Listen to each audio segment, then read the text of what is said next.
Hi guys, today I wanted to talk about Musical Fidelity A1 clone amplifier that you can get off eBay or AliExpress. I'll post the links in the description for the video.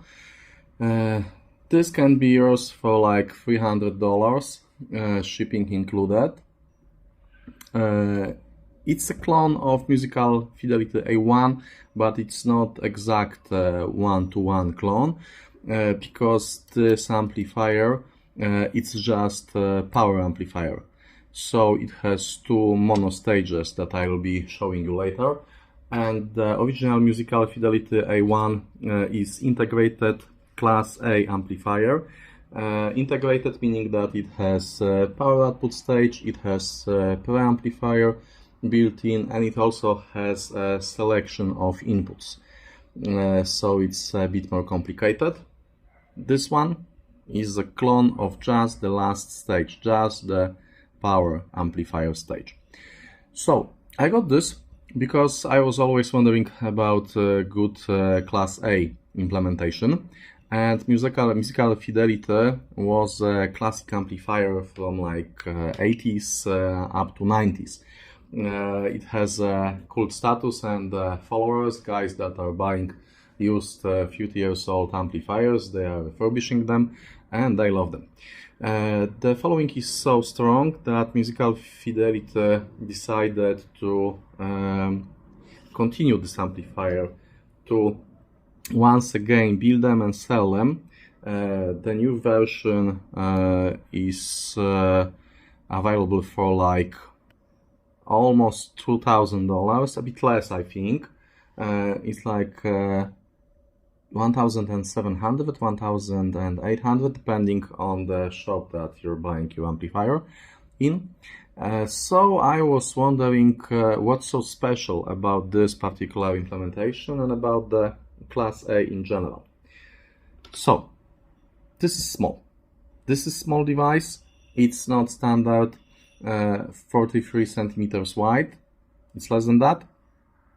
It has a nice aluminum build, which I'll be showing you in a minute. But right now I wanted to talk about the specs. As you probably know, Class A amplifiers are getting really warm and they are not known for their big output power. This one has 20 watts in 8 ohms output power, and this grows to 25 watts in 4 ohm speakers.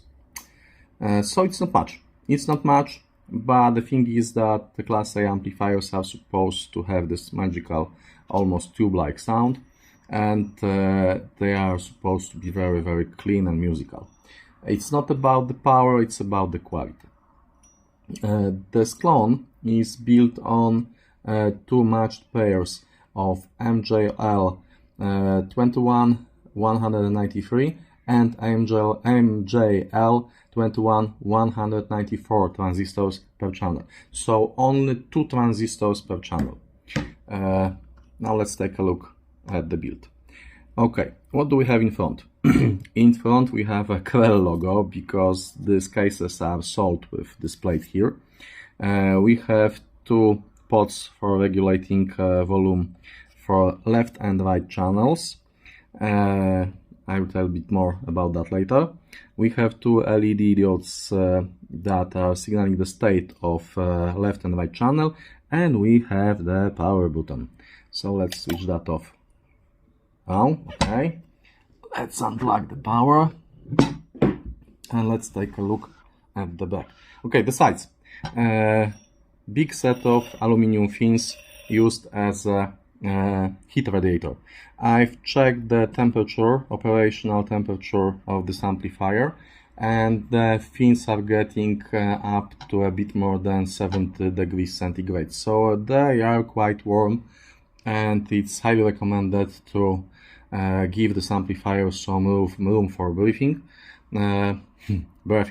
So basically you need 15 or 20 centimeters on the sides and something like that on the top. So this particular clone is built by BRZHifi. I don't know, yes, you are able to see that. It focuses nicely. Here we have BRZHifi.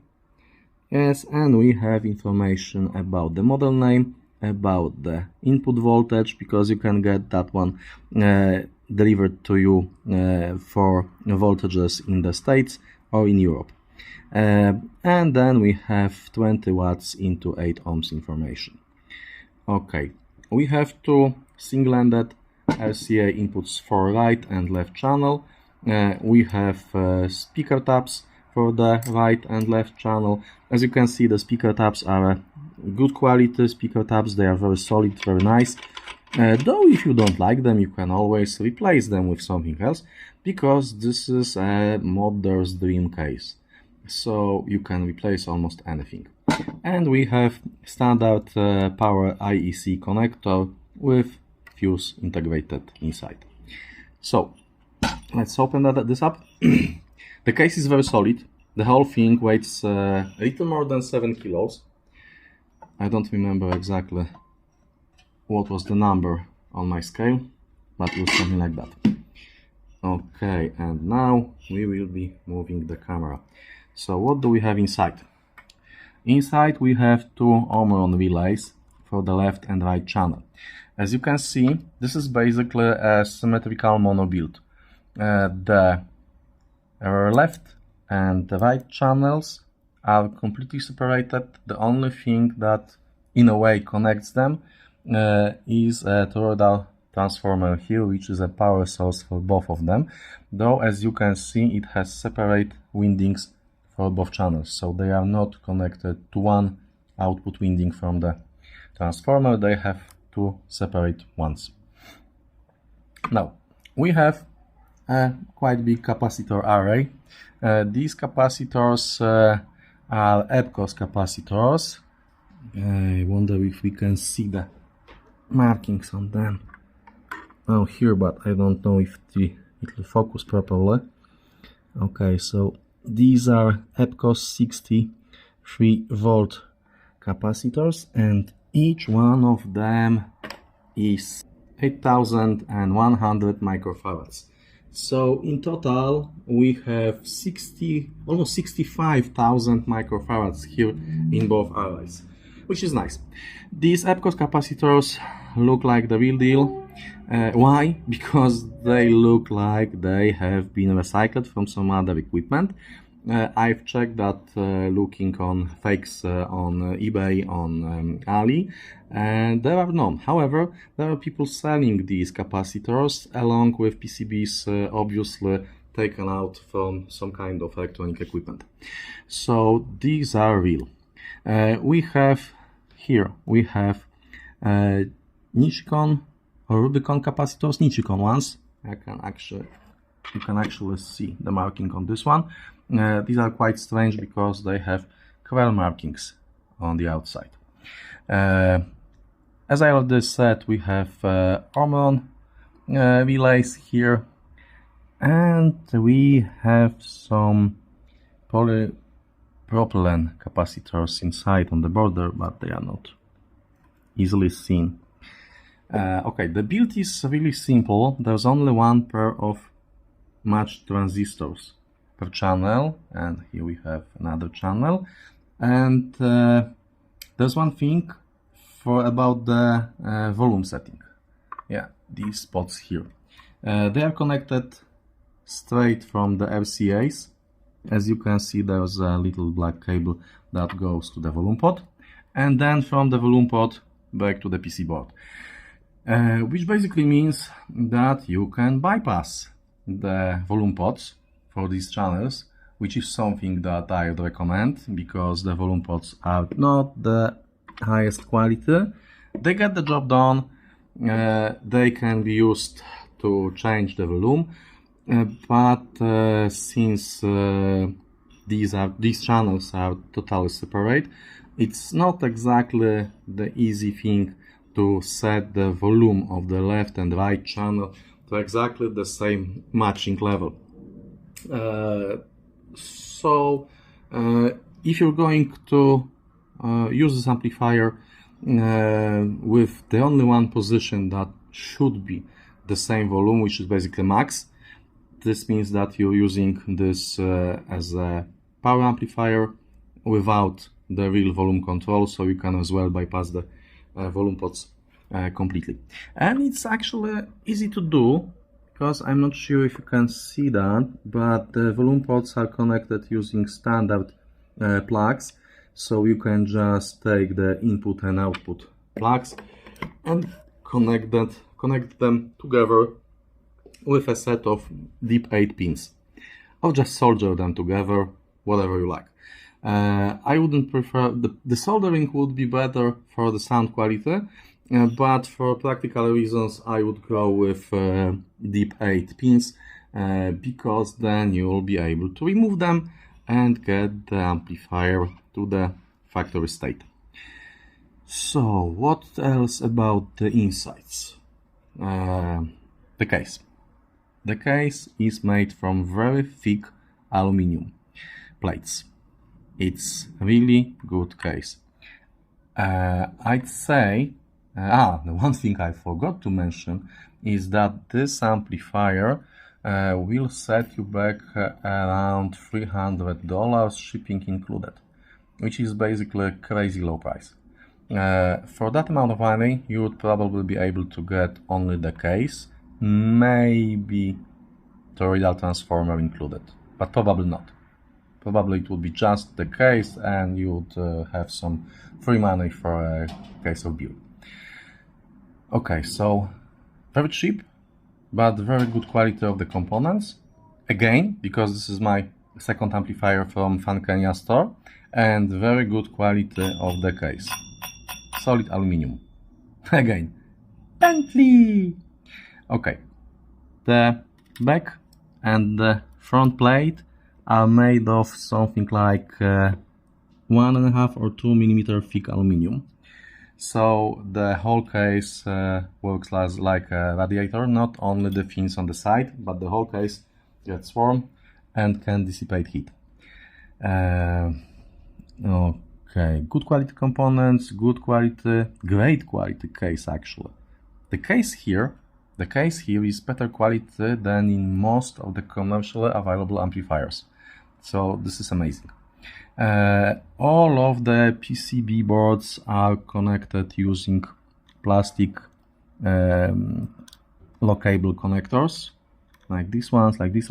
So this is basically a dream come true for someone who would repair that one, because you can easily disconnect everything. You can put all the parts on the table, connect them together without case closed, and you can check what's wrong or what's right, and you can, for example, replace the capacitors easily. However, if you'd like to squeeze a little bit more sound quality from this amplifier, it's possible to solder the wires directly to PCBs, bypassing the connectors. So I think that's all about the build quality here. I've told you about the components, about the PCBs, which are very simple, about the capacitor array, about relays.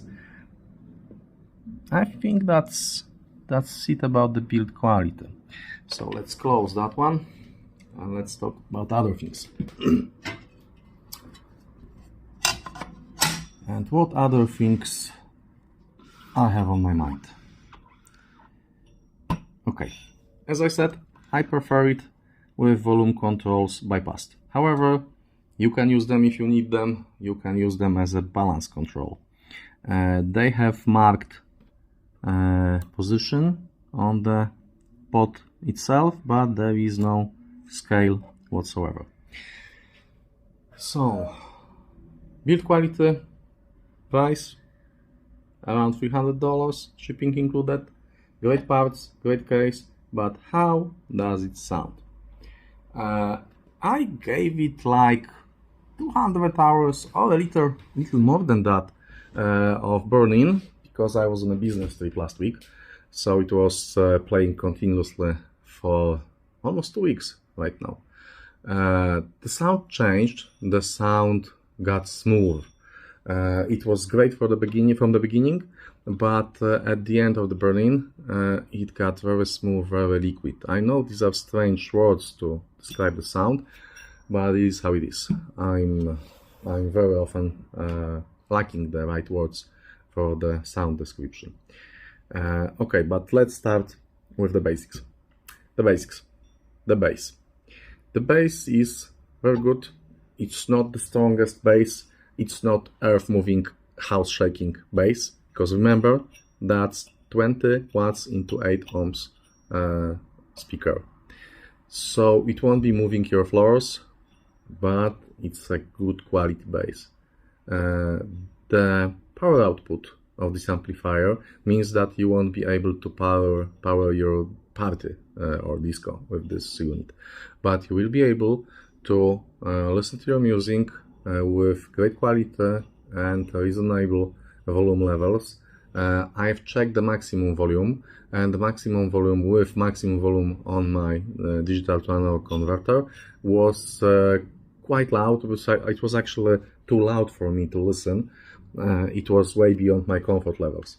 But still, it's not something that will allow you to make a party in a free-floor house. So let's focus on the quality, not on the quantity. The bass is great. The mids. The mids is the strongest part of the sound signature. The mids here, especially the human voices, are rendered with such a great texture, with such natural timbre, that when I was doing some critical listening to assess the amplifier, I realized that it's been like 2 or 3 hours already, and I even didn't start taking any notes because I just started to listen to my music and switch to the next song. Oh, let's try this one and how this one will sound. So the voices here are absolutely magical, and I understand why the Class A is a holy grail for transistor lovers. Many people are saying that the Class A is almost like a tube in this liquid, in this very smooth and very natural sound. So that's about the mids. The mids are absolutely gorgeous. They are absolutely amazing. I'd say that the mids here are just a tad bit better than on the DartZeel clone, and the DartZeel clone has already absolutely amazing mids. So this pushes the limit just a little bit higher. But for the price is the temperature, and the price is the power consumption. This is pure Class A, meaning that it basically uses the same amount of power regardless of your volume setting, which is a funny thing because it means that basically the louder you play, so the more amplification is needed, the cooler the amplifier starts to be. Why? Because more of the energy gets transferred and used for the sound, and less energy is used for pure heat output. But I digress. Okay, the treble. All of the reviews of original Musical Fidelity A1 say that this A1 has this magical liquid smooth signature, but it's not the king of the detail. All of the reviews of the original one say that it's not the cleanest, it's not the most transparent amplifier, but it has this great magical mids. Well, this one has this great magical mids, and it also has great transparent and detailed treble. I guess that's coming from the fact that this is not one-to-one clone. It doesn't have the preamplifier section, and it doesn't have the input selector section. There's a great video by British Audiophile in which he reviews and does the tour of the insides of original Musical Fidelity A1 from the current production. And if you take a look at the video, you'll notice that in the preamp section of the original Musical Fidelity. They are using TL07 operational amplifiers, which are basically like the oldest, almost oldest, or the oldest op-amps used in audio, and they belong right now in museums because yes, they are not detailed, they are not airy, they are not transparent. They are amplifying something and giving the output signal that has some sound. But the last thing I'd use to the last word I would use to describe this amplifier is this operational amplifier, this TL072, is quality. So I guess that they were trying to recreate this magical sound using exactly the same parts, which is basically one of the things that they are proud about, that they were able to source the same parts. But at the same time, this preamp section of original Musical Fidelity A1 is the thing that that makes this treble not so transparent and not so airy.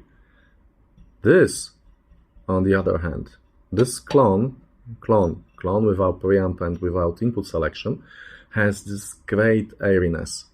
The treble is non-fatiguing, it's very well extended, it's very clean and transparent.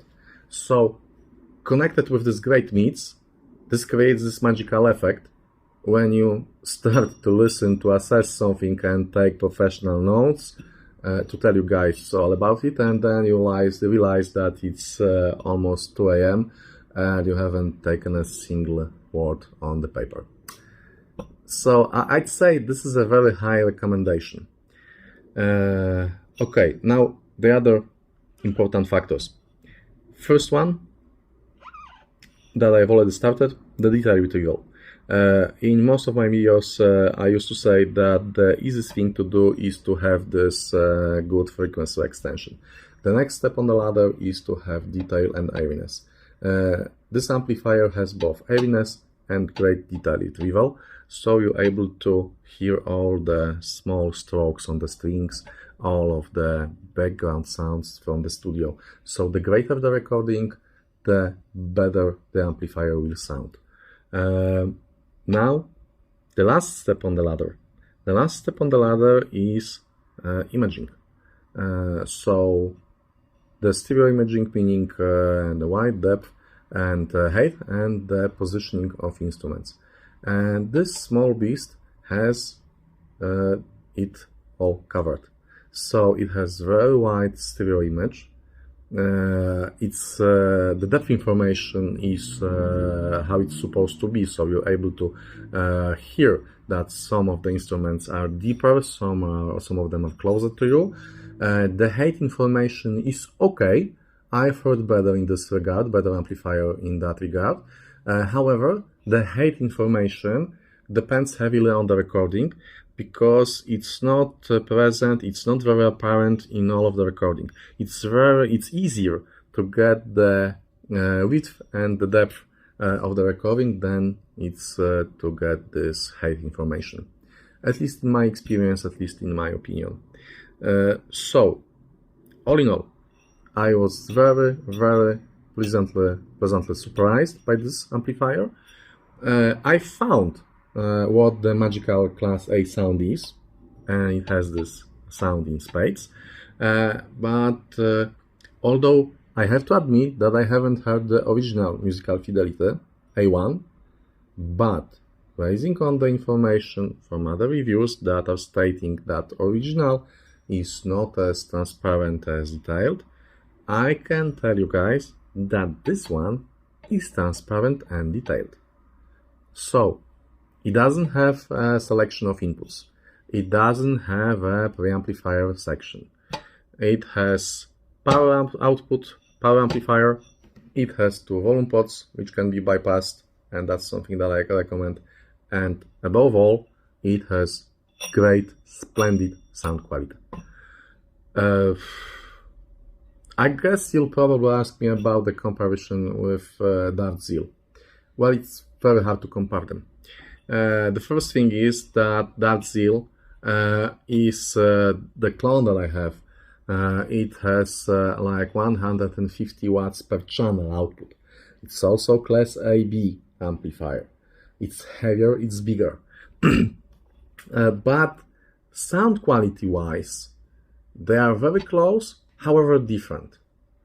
DartZeel will be more dynamic, will be more precise.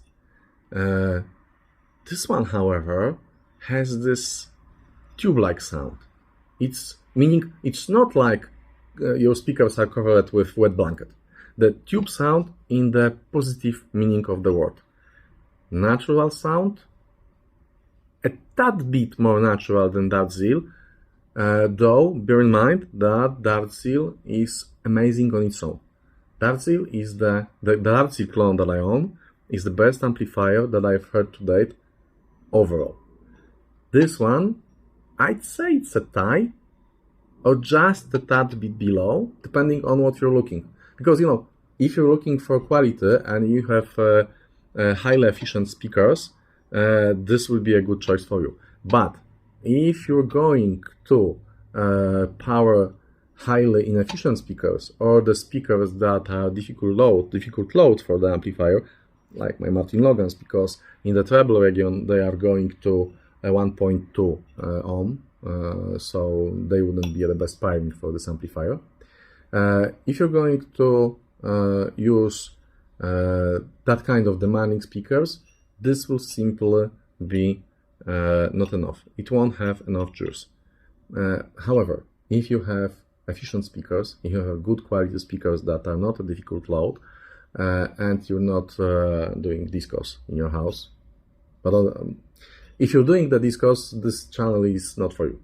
The equipment that I'm reviewing is just not cheap Sony, Yamaha, or I don't know, Panasonic or whatever that you can use to do a party. All of the things that I'm listening to and trying to review for you guys are focusing on quality of the sound. So, again, DartZeel or Musical Fidelity clone. Actually, both of them. Why? Because this one is almost over 2 times cheaper than DartZeel, meaning that both of them has crazy, amazing low prices. So you can have both of them. You don't have to choose. You can buy one and then buy another one, and that's what I have here.